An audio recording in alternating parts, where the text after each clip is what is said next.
देखिए साथियों, हमने पहले दिन से एक बात कही है कि हमें आपके मसाइल हल कराने, और इंशाअल्लाह ताला जब तक आपके मसाइल हल नहीं होंगे हम यहां से जाने वाले नहीं। अलग लोगों की अलग अलग सोच होती है और अलग अलग टिप्पणी होती है हर फैसले पर। हमें इससे कोई मतलब नहीं। हम व्हाट्सएप देखते जरूर है लेकिन हम जवाब नहीं देते, क्योंकि अगर जवाब देने लग जाएंगे तो फिर इस आंदोलन को हम आज तक ला नहीं पाते। लेकिन साथियों देखिए, हमें 14 महीने हो गए, यानी दिसंबर से लेके फरवरी चल रहा है। हमें अल्लाह पे पूरा भरोसा है कि हम हक पर हैं, और अल्लाह का शुक्र ये भी है कि जो भी उधर से आता है और जब वो हमारी सुनता है तो वो बजाय उधर से बोलने के वो हमारी तरफ से बोलने लग जाता है। जब हड़ताल का मामला था हमने जिला प्रशासन को सूचित करा था। देखिए, एक एक बात वाज़ेह इसलिए कर देते हैं हम कि कल को आप ये न कहें कि कोई हमारे साथ खेल तो नहीं हो रहा। लेकिन हम कानूनी तौर पे भी आपको बचाने के लिए भी और आपका मुस्तकबिल रोशन हो, हम वो रणनीति बनाते। आज कुछ नोटिस सर्कुलेट हुए, कुछ लोगों के टेलीफोन आए कि साहब हमारे 2 दिन की एब्सेंट लग गई। साथियों देखो, एक बात सुन लो, मैंने परसों एक बात कही थी कि बगैर कुर्बानी के कुछ नहीं होगा। अगर छोटे लालच में रहोगे हमेशा मारे जाओगे। तो जब हमारा टारगेट बड़ा है तो इस पे चर्चा मत करो। हम चाहें तो रजिस्ट्रार को लेटर लिख दें, लेकिन हम कुछ बातें ऐसी होती हैं कि जो मंजरे आम पे हम नहीं करते।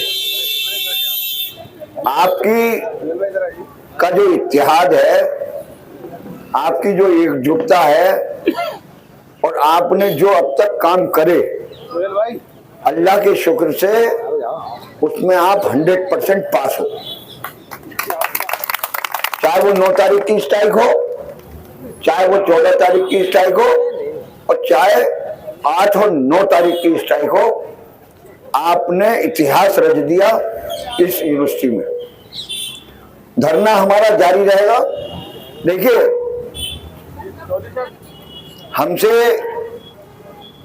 हड़ताल से एक दिन पहले जिला प्रशासन ने हमें बुलाया था, हम बता के गए थे। हमारी बहुत बेहतरीन सौहार्दपूर्ण माहौल में बातचीत हुई थी।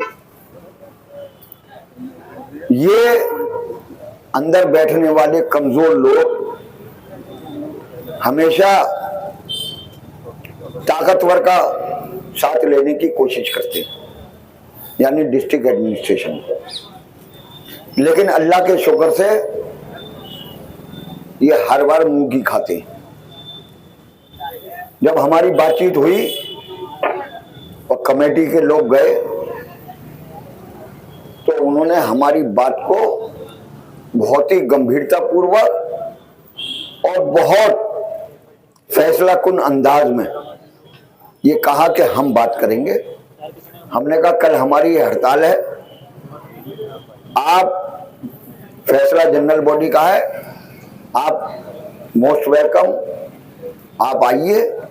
जनरल बॉडी का जो फैसला होगा वो ही हम मानेंगे और वही आपको मानना पड़ेगा। बहरहाल वो आए, आपके सामने उन्होंने अपनी बात रखी। हम एक एक समस्या से उन्हें अवगत करा चुके, क्योंकि बात ये है, और उन्होंने कहा भी कि 1-1 मिनट की रिपोर्ट आपकी जा रही है। और जो बात यूनिवर्सिटी इंतजामिया की और हमारी और आपकी होगी। अगर इन्होंने नहीं माना तो उन्होंने भरी मीटिंग में ये कहा कि हम एक एक बात सरकार को अवगत करा देंगे। और जो आपने अनियमितताएं करी हैं यानी इरेगुलरिटीज करी हैं, चाहे वो फाइनेंस का मैटर हो और चाहे वो एडमिनिस्ट्रेटिव, उस पर हम जांच बैठाने की संतुष्टि करेंगे कि सरकार जांच बैठा ले। देखो साथियों, हम पहले ये कह रहे थे कि घर की बात घर में रहनी चाहिए। हम प्रशासन को अपने कार्यक्रम के बारे में अवगत करा रहे थे, लेकिन अंदर वालों ने उन्हें बीच में डालकर उन्हें इस्तेमाल करने की कोशिश करी, वो हमने होने नहीं दिया। इसलिए नहीं होने दिया कि देखो, हमने 77 से नारे लगाए। मेरा ख्याल में शायद रजिस्ट्रार साहब पैदा नहीं हुए होंगे, वो पैदा हो गए होंगे तो घुटनों के बल चल रहे होंगे।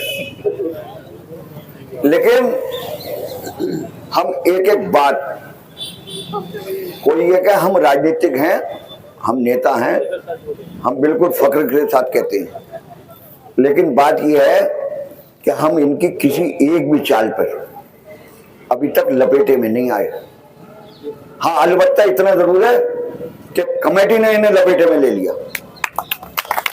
ये आपका इत्तेहाद है। अगर आपका इत्तेहाद हमारे साथ ना होता तो हो सकता है कि ये हमें लपेटे में ले लेते, लेकिन हम इनकी किसी भी एक चाल में फंसे नहीं, बल्कि जो जो इन्होंने वार करे वो इनके उल्टे पड़े। कई मीटिंगें हुई, उसमें भी इन्होंने मुंह की खाई, कल हुई वो भी मुंह की खाई। हमने पहली एक बात कह दी थी कि आपके मुस्तकबिल के लिए कमेटी जो बेहतर समझेगी वो फैसला करेगी। हमें चंद लोगों के साथ, कि चंद लोग हमारे खिलाफ हैं, हम 4000 की कुर्बानी नहीं देंगे किसी भी हालत में, चाहे वो हमारी व्यक्तिगत यानी जाति जिंदगी पे सवाल उठाएं और चाहे वो हमारी कमेटी पे के कार्य करने पर सवाल उठाएं। वो कितने ही भड़काएं, ना तो हमारी पब्लिक भड़की और ना हम भड़के। और यही वजह है कि इंशाअल्लाह ताला जीत भी बहुत करीब है आपकी, इंशाअल्लाह। और अल्लाह ने चाहा तो 17 तारीख को एक मामला नहीं है, आपके 3 मामले इंशाअल्लाह ताला, तीनों मामले। पहला मामला है डेली वेजर का, तो डेली वेजर का जो इनहांसमेंट का मामला है उस पर मोहर लग जाएगी। दूसरा मामला है अलाउंसेस का, कि जो 3 महीने का वायदा करा था इंशाल्लाह वो भी आपको पूरा होगा। और तीसरा है हाई पावर कमेटी, जो हमारा मेजर है, इंशाल्लाह ताला उसमें भी हम, देखिए मैं बिल्कुल वाजे कर दूं, कल को आप ये न कहें कि गांधी जी ने ये कहा था। अगर हमारे 4000 कर्मचारियों में, क्योंकि 4000 पोस्टें नहीं है, जितनी पोस्टें होंगे उतनी आदमी अपॉइंट होंगे। ये बात मैं पहले भी वाजे कर चुका हूं, अब भी कर रहा हूं। कोई आदमी, क्योंकि कई लोगों ने यहाँ खड़े होकर नारे लगाए कंफर्मेशन के, तो कंफर्म वही होगा जितनी पोस्टें होंगी, क्योंकि पोस्टें कोई आसमान से नहीं उतरेंगी। लेकिन हाँ, इतना जरूर है कि आपका मुस्तकबिल, एक तो आपके रेट बढ़ जाएंगे और दूसरी जैसे जैसे आदमी रिटायर होता चला जाएगा या पोस्टें खाली होती चली जाएंगी तो आपका फ्यूचर उसमें क्लियर हो जाएगा। क्योंकि जो CRR है, वो CRR में हमने एक क्लॉज लगवा दिया है कि हर यूनिट पे आपको 20 नंबर मिलेंगे, चाहे वो प्रैक्टिकल हो। अगर प्रैक्टिकल 50 नंबर का है तो 20 नंबर आपको मिलेंगे। आपको सिर्फ 10 नंबर लाने हैं बाहर वाले को पछाड़ने के लिए। तो 20 नंबर तो आपके वो हो गए।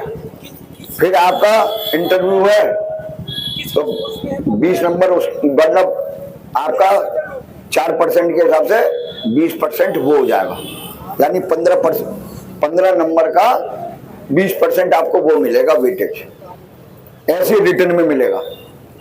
तो इंशाल्लाह ताला देखो, चाहे वो टेक्निकल हो, मिनिस्ट्रियल हो या आपके एमटीएस हो, कुछ डेली वेजरों में एक कंफ्यूजन है, वो मैं दूर कर दूं कि डेली वेजर क्लर्क एक बिल्कुल अलग कौम है। वो तो क्लर्क पे ही जाएगा क्योंकि वो डिफाइंड है, और एक है स्किल्ड, और एक है अनस्किल्ड, और एक है सेमी स्किल्ड।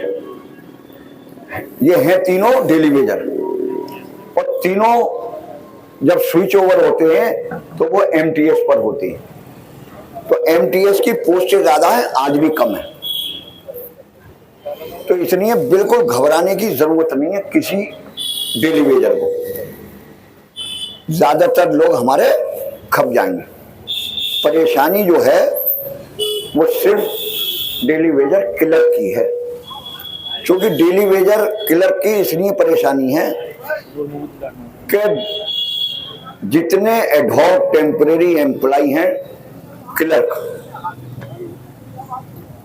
उससे ज्यादा अदर पोस्टों पे वो लोग काम कर रहे हैं। तो तकरीबन 220 पोस्टें हैं क्लर्कों की। तो 220 में से जो रिजर्वेशन पॉलिसी है, यानी 5% कंपनसेट ग्राउंड के अपार्टमेंट होने, वो भी हमारा भाई था जो इस दुनिया से चला गया, उसके बच्चे का हक है, वो उसे मिलना चाहिए। दूसरा है पीडब्ल्यूडी, कि कोई माजूर है उसका। देखो, हमें किसी की हक तलफी नहीं करनी है, क्योंकि हम हक की लड़ाई लड़ रहे हैं।